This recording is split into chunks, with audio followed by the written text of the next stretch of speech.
محبت کی یادگار ڈوبنے کے قریب، دریائے جمنا کا پانی تاج محل تک پہنچ گیا۔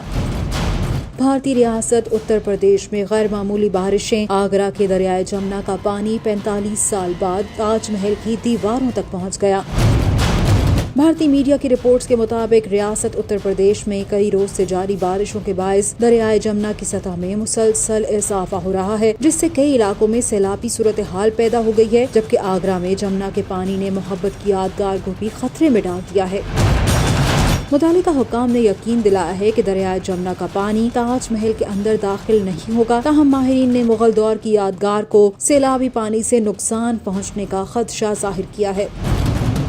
بھارتی میڈیا کے مطابق آگرہ میں 45 سال بعد ایسی طوفانی بارشیں دیکھنے کو ملی ہیں کہ دریائے جمنا کا پانی تاج محل کی دیواروں تک پہنچ گیا ہے۔ اس سے قبل 1978 میں جمنا کا پانی 17ویں صدی کی عظیم یادگار تک پہنچا تھا۔